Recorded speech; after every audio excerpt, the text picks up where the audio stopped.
पश्चिम बंगाल के राज्यपाल सीवी आनंद बोस आज मुर्शिदाबाद के हिंसाग्रस्त इलाके का दौरा करने के लिए पहुंचे हैं। सीएम ममता ने दौरा स्थगित करने की अपील की थी। हिंदू महासभा के अध्यक्ष चक्रपाणी जी महाराज पटना पहुंचे। कहा, मुर्शिदाबाद में राष्ट्रपति शासन लागू करने को लेकर पीएम को देंगे ज्ञापन। वक्फ कानून पर घमासान के बीच एनडीटीवी से बोले असदुद्दीन ओवैसी, ये असंवैधानिक है। वक्फ पर लंबी कानूनी लड़ाई के लिए हम तैयार। बीजेपी ने त्रिपुरा में वक्फ जागरूकता अभियान की शुरुआत की। इस अभियान के जरिए बीजेपी बताएगी मुसलमानों को नए वक्फ कानून के फायदे। सुप्रीम कोर्ट ने वक्फ बोर्ड और काउंसिल में अगले आदेश तक नियुक्तियों पर लगाई रोक। कोर्ट ने केंद्र सरकार से 7 दिन में जवाब मांगा। 5 मई को होगी अगली सुनवाई। बरेली में वक्फ कानून के तहत पहला मुकदमा दर्ज। सरकारी जमीन को वक्फ संपत्ति बताकर किया गया था अवैध कब्जा। इस मामले में 11 लोगों के खिलाफ एफआईआर दर्ज। न्यायपालिका की शक्तियों पर उपराष्ट्रपति जगदीप धनखड़ ने कहा कि अदालतें राष्ट्रपति को आदेश नहीं दे सकती। जज सुपर संसद की तरह कर रहे हैं काम।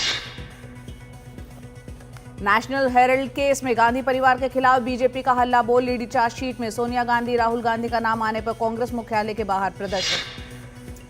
बिहार विधानसभा चुनावों की तैयारी के लिए महागठबंधन बनाएगा कोऑर्डिनेशन कमेटी। तेजस्वी यादव करेंगे अध्यक्षता।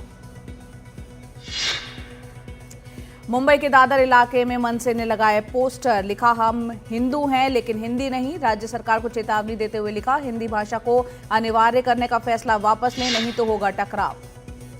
इलाहाबाद हाईकोर्ट सपा सांसद रामजी लाल सुमन और उनके बेटे की याचिका पर सुनवाई उसमें टली। सोमवार को हो सकती है सुनवाई। याचिका में दोनों ने की है सुरक्षा की मांग। सपा नेता आजम खान ने सजा के खिलाफ इलाहाबाद हाईकोर्ट में दाखिल की सिविल रिवीजन याचिका। पटना एयरपोर्ट पर इंडिगो की फ्लाइट पर अज्ञात शख्स ने मारी लेजर लाइट। पायलट की सूझबूझ से सुरक्षित लैंड हुआ विमान। मामले की जांच जारी। हिमाचल प्रदेश के चीफ सेक्रेटरी प्रबोध सक्सेना के आईएएस अफसरों को होली पर लंच पार्टी देने का मामला सुर्खियों में। सरकार को भेजा 1,22,000 का बिल। दिल्ली में यमुना की सफाई को लेकर प्रधानमंत्री मोदी ने की हाई लेवल मीटिंग। पीएम ने जन भागीदारी आंदोलन शुरू करने की दी सलाह। दिल्ली की सीएम रेखा गुप्ता ने जलभराव वाली जगहों का निरीक्षण शुरू किया। मिंटो ब्रिज पर सीएम ने किया निरीक्षण। सुकमा में 22 नक्सलियों ने किया आत्मसमर्पण। इन पर कुल 40 लाख रुपयों का था इनाम। 22 नक्सलियों ने 9 महिला नक्सली भी इसमें शामिल थी। दिल्ली के सीलमपुर में 17 साल के युवक की चाकू से घोंपकर हत्या कर दी गई। पुलिस ने मामला दर्ज कर लिया। आरोपी की तलाश जारी। ऋषिकेश में राफ्टिंग के दौरान अचानक से गंगा में पलटी राफ्ट। हादसे में एक पर्यटक की मौत। नोएडा में चोरी और लूट करने वाला बदमाश हुआ मुठभेड़ में घायल। पुलिस ने बदमाश को किया गिरफ्तार।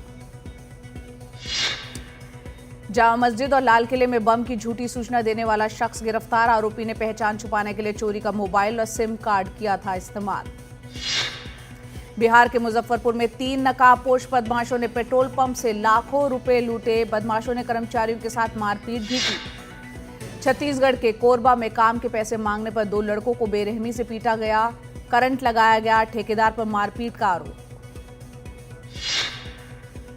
सूरजपुर के बिश्रामपुर एसईसीएल कार्यालय में ठेकेदार की गुंडागर्दी। अधिकारी को जूतों से पीटा, दी गंदी गंदी गालियां।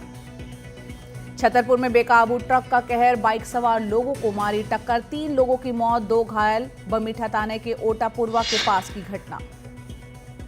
बेंगलुरु में बीच सड़क पर कुर्सी पर बैठकर रील बनाना युवक को पड़ा भारी। वीडियो वायरल होने के बाद पुलिस ने युवक को किया गिरफ्तार। सतना में नकली आइसक्रीम फैक्ट्री पर एसडीएम का छापा। डॉक्यूमेंट नहीं दिखाने पर किया सील। रिटेल के लाइसेंस पर चल रहा था उत्पादन का काम। हैदराबाद के आईसीआरएसटी परिसर से बचाया गया तेंदुआ। अमराबाद टाइगर रिजर्व में छोड़ा गया। एक और तेंदुए के होने के मिले संकेत।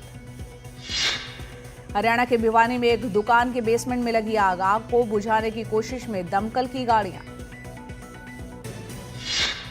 मेरठ में इंदिरा नगर के अस्पताल में लगी आग पर काबू पाया गया। अस्पताल में रखे सामान हुए खाक।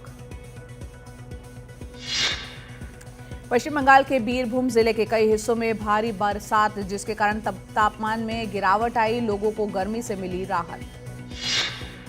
उत्तराखंड में मौसम विभाग ने किया ऑरेंज अलर्ट जारी, 20 अप्रैल तक भारी बारिश और तेज हवाएं चलने की चेतावनी दी।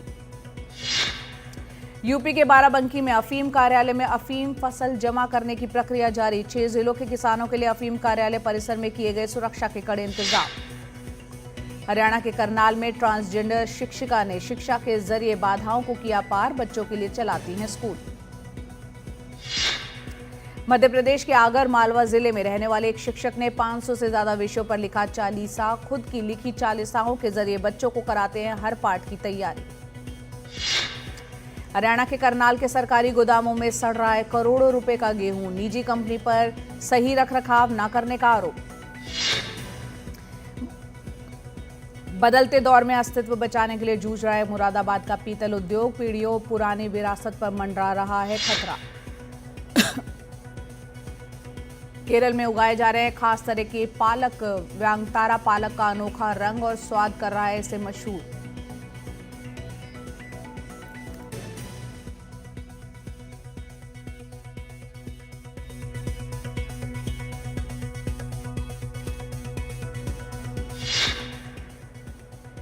नैनीताल के सीतावनी में ब्रिटिश काल के घोड़े के अस्तबल को बनाया जाएगा इंटरप्रिटेशन सेंटर, इतिहास और सांस्कृतिक विरासत से रूबरू होंगे पर्यटक। देहरादून नगर निगम ने डेंगू को फैलने से रोकने के लिए अलग अलग जगहों पर फॉगिंग मशीनें और एंटी लार्वा टैंकर तैनात किए।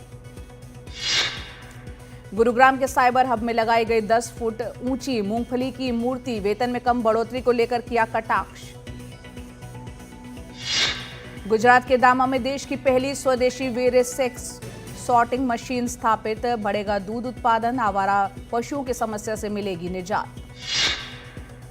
जालंधर में जाट फिल्म में काम करने वाले अभिनेता सनी देओल, रणदीप हुड्डा, विनीत कुमार, डायरेक्टर गोपीचंद, प्रोड्यूसर नवीन मालिनी के खिलाफ केस दर्ज, धार्मिक भावनाओं को ठेस पहुंचाने का मामला। कुख्यात आतंकी हैप्पी पासिया को अमेरिका में आईसीई ने हिरासत में लिया, पंजाब में हुई कई आतंकी वारदातों में वो शामिल था। एनआईए ने पासिया पर 5 लाख का रखा था इनाम। फ्लोरिडा यूनिवर्सिटी में हुई फायरिंग में 2 लोगों की मौत, 5 की हालत गंभीर, पुलिस ने एक संदिग्ध को हिरासत में लिया। बांग्लादेश और पाकिस्तान के बीच 15 साल बाद विदेश सचिव स्तर की बैठक, बांग्लादेश ने पाकिस्तान से 1971 में हुए अत्याचारों को लेकर सार्वजनिक माफी की मांग की। न्यूजीलैंड के नॉर्थ आइलैंड के उत्तरी इलाकों में तेज हवाओं और भारी बरसात के बाद बाढ़ आई, पेड़ और बिजली के खंभे उखड़े। वेनेजुएला के शहर कैराकस में बेसिलिका सेंटा टेरेसा से निकाला गया पारंपरिक नैजारीन ऑफ सेंट पॉल का जुलूस, 17वीं सदी में निकाला जा रहा था ये जुलूस।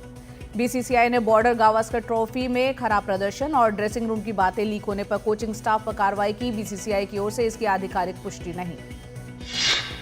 नीरज चोपड़ा ने दक्षिण अफ्रीका के पॉच इन्विटेशनल ट्रैक इवेंट में 84.52 मीटर जैवलिन फेंक कर जीता गोल्ड मेडल।